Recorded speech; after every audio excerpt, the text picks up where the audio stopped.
Cognigy was built from the ground up to support integrations with external data and applications, and we implement that through Cognigy extensions and service nodes. In this session, we'll focus on a specific node type, the HTTP request node, that lets us retrieve data and execute commands in other systems. If you're familiar with REST APIs and working with tools like Postman, this topic will already be familiar to you, and HTTP request nodes will be very intuitive to use. But if the topic is new, get ready to learn how you can make your bots much smarter, much more personalized, and much more helpful to your users. You can work with HTTP request nodes even if you aren't a coder, so don't be intimidated by the topic if you haven't explored it before.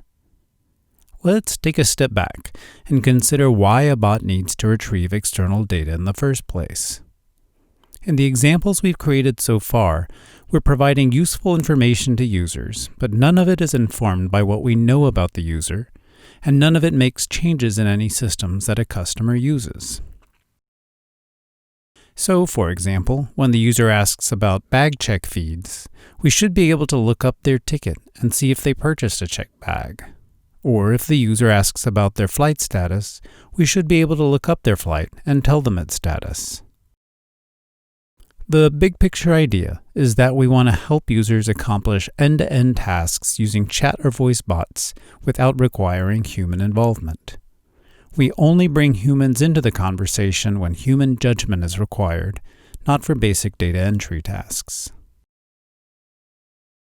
You already have data today in a CRM, an order management system, a medical record system, or in SharePoint. You can let your users access that data relatively easily in the bots you build. What are the mechanisms for accessing information in other systems? Modern or modernized applications typically provide REST APIs to facilitate communication with other systems. If you want to learn more background about REST APIs, you can look it up online. But for purposes of working with Cognigy, you don't even need to know what it stands for. All you need to know is that a REST API is a way that systems expose data and applications over the same protocol used to serve web pages. A REST API may be accessed through a simple request to a URL. It may also include JSON data and authentication information. Let's look at an example you can view in your web browser. I'll go here. This is an example service that retrieves data about the users of a system. If you look at the URL, you see something typical, usually the last piece of the URL, in this case the part that says users. It tells us something about the data or functionality that's being triggered when we open the URL. In your web browser, you see something that should look very familiar at this point, JSON. Let's copy it into our JSON Pathfinder. You can click the Beautify button to format it on the left side. On the right, we can explore the data just like we've done before with the Cognigy input and context. I'll click into the data, then into one of the numbers. I can keep clicking into these and see that it's a list of users with their email, first name, last name, and avatar. Well, there's more to learn. In a sense, that's about it. You enter URL, and you get JSON back. Many applications you use in your day-to-day work already have this mechanism built in. In this case, I just retrieved a list of users. But what if I want to send a value and retrieve information back based on the value I send? You can do this already with some web pages using query string parameters. To understand what a query string parameter is, let's look at a normal web page. A normal web page URL may look like this, or this. But it can also look like this. If I go to that URL, I can see the search box gets populated with Cognigy. In this case, the end of the URL, q equals Cognigy, is the query string. Q stands for query, and the query equals Cognigy. Your marketing department may already use query strings in their URLs to add tracking codes, for example. The question mark separates the URL from the query string. The query string is a set of key-value pairs separated by an ampersand. For example, cognigy.com, A equals 1, and B equals 2, and c equals 3. As you browse the web, you can look for these query string parameters in the URL bar, and you'll find them frequently. You can use query strings when requesting data from other systems. If I go back to my previous example, I can use the query string parameter called page to page through my results. So if I go to my browser and enter this, with page equals 2 at the end, I get a different set of results. I can try again. Okay, that's enough theory for the moment. Let's see how to apply this in Cognigy. I'll create a new flow and name it after this lesson, HTTP request.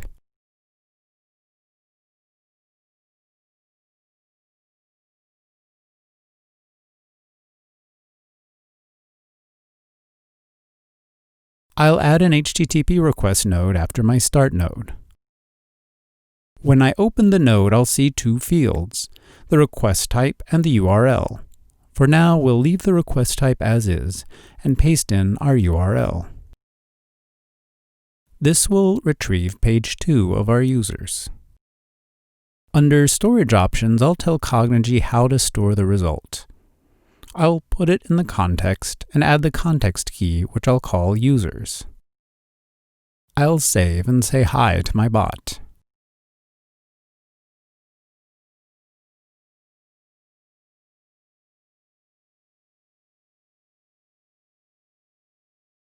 I can see the flow completed, and now, if I look back in the Cognigy context, I can see that I got some data. This is the same data we looked at earlier in my web browser. Now let's imagine I want to output the name and other details of the user. First, I'll copy the context to my JSON Pathfinder.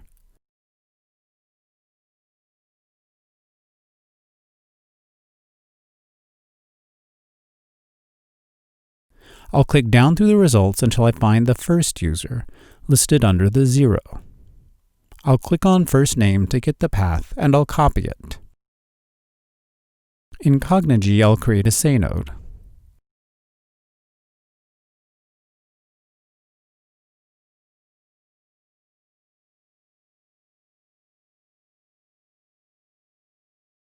I'll put the email for, and then I'll add my double curly braces and paste my path. I'll change X to context since the data was stored in the Cognigy context. I'll do the same for last name and email.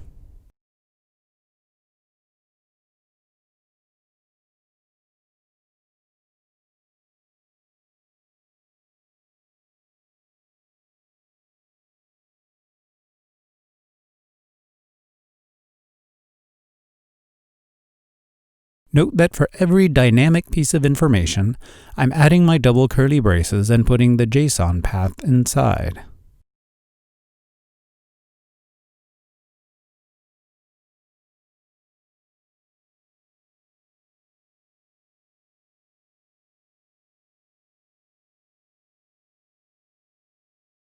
Let's test it out. This is a base example of how you can retrieve data and present it to your user.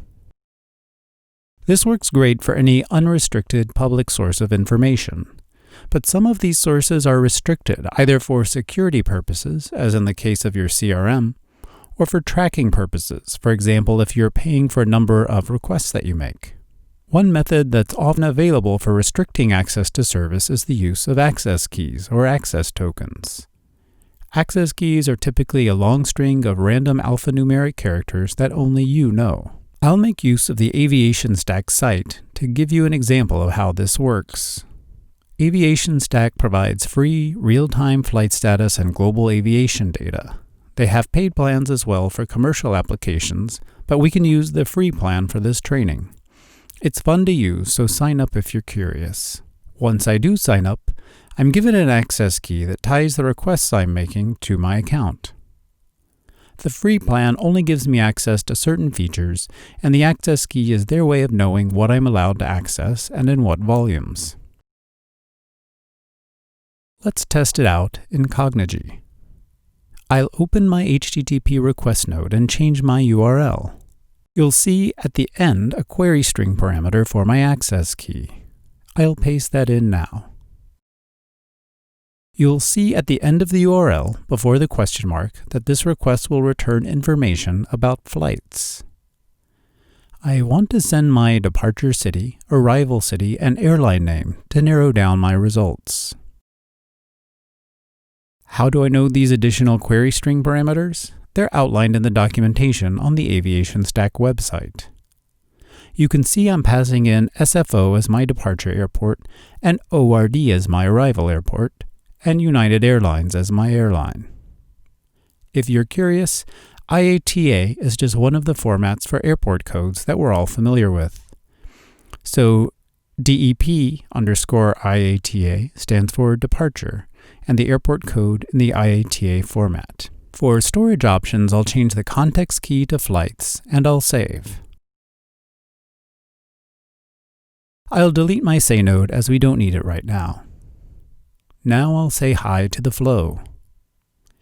If I look in the Cognigy context, I'll see my results. I'll copy these over to the JSON Pathfinder to take a look. If we drill into the results, you'll see we get a few results back, and I can click on them to see the departure details, like airport name, the terminal, and the gate number, as well as similar information for the arrival. This is real data that we're accessing that you can use in your chat. If we wanted to output something to the user, like their gate number, we would follow the same process we've been doing so far. We can create a say node, use the Pathfinder to get the path to the information we want to output, and use that path in our say node.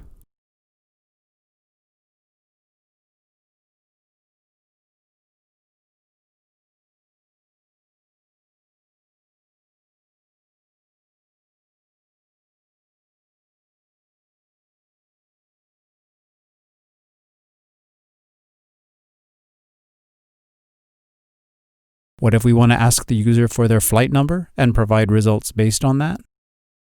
Let's give it a try by first asking the user for their flight number. I'll add a question node with the type text and ask the user, "What is your flight number?"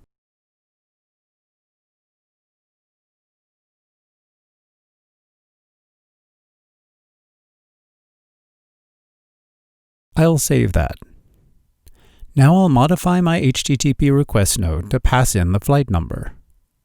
Based on the Aviation Stack documentation, I know I need to do this.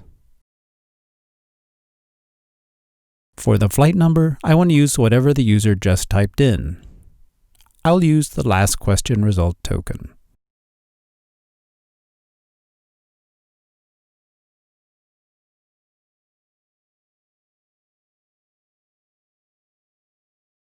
I'll test it out.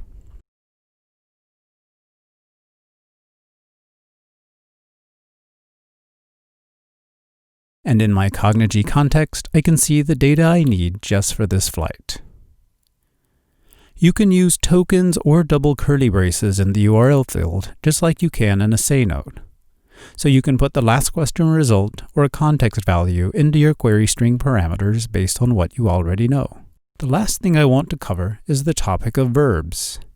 In the HTTP request node, we've kept the default HTTP request type of GET. There are other verbs you can use, like post, put, and delete. We'll look at an example of a post.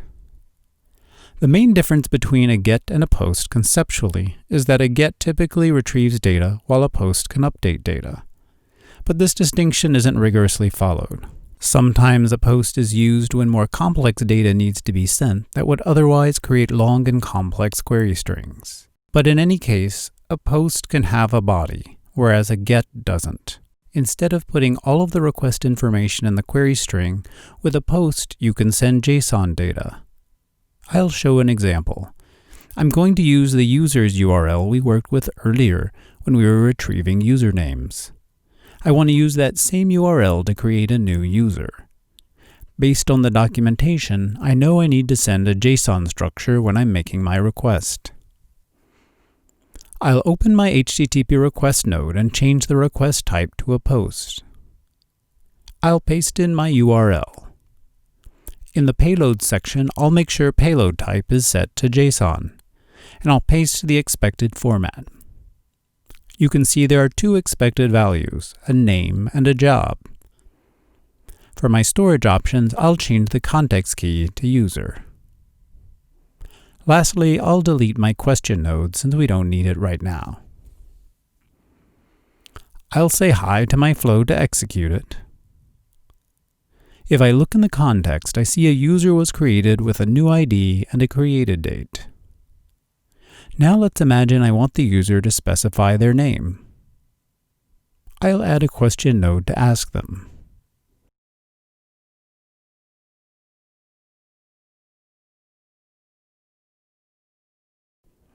I'll make it a text question and ask, "What is your name?" And save. In my HTTP request node, instead of putting Morpheus, I'll need to add a dynamic value. Between the quotes, I'll add my double curly braces. I'll put input.result, which is the same as adding the last question result token.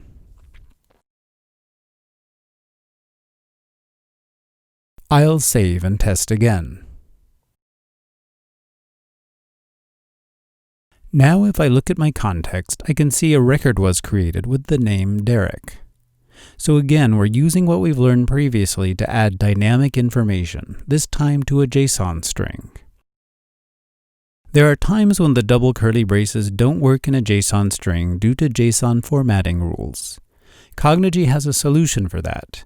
It's a little complicated to understand, so I'll cover it at the very end of this video.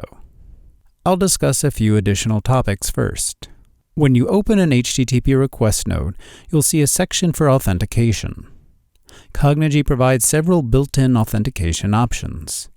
You can determine which is the right one to use based on the documentation from the service provider.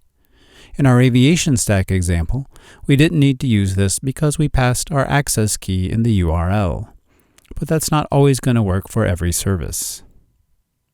Under Execution and Caching, you'll see a couple of options. First, you can execute the request asynchronously. This tells Cognigy whether or not it should wait to get a response before it executes the rest of the flow. You can also cache the results of your request to improve performance and limit service requests. This could make sense if the information changes slowly and you don't need up-to-the-moment data. As you can see, HTTP request nodes are powerful. They breathe life into your bot by letting you query and update data based on what the user has shared with you. Instead of just basic question and answer scenarios, you can now provide truly dynamic responses. The challenge with HTTP request nodes is that they have a technical feel to them. If you're new to the topic, this session may have been hard for you to get through, and for someone even less technical, HTTP request nodes may not be the right solution. The good news is that Cognigy lets you hide all of the complexity of HTTP requests by using extensions. Cognigy lets you upload extensions into the UI and use them the same way you would use built-in nodes. For example, Cognigy has extensions for Salesforce, ServiceNow, UiPath, and other applications. This frees you up from having to search through the documentation from those vendors and gives you pre-built functionality. If you're a developer or have developers on your team, you can even build your own extensions to enterprise systems where pre-built extensions don't yet exist. You can learn more about extensions in the Help Center. Our final topic is something I mentioned earlier, adding dynamic values in HTTP request nodes when double curly braces won't work. To do this, you need to create a particular JSON structure that Cognigy knows it needs to process. If you search for $CS on the Cognigy documentation site, you can see this structure. I'll use it to pass the name of the new user to the user service. This will have the same outcome as we achieved earlier with the double curly braces, it's just a different way to do it. In my HTTP request node, I'll paste the following instead of the name attribute. If we break this down one piece at a time, you'll see I have name, which is the same attribute we had earlier, just like we have job below it.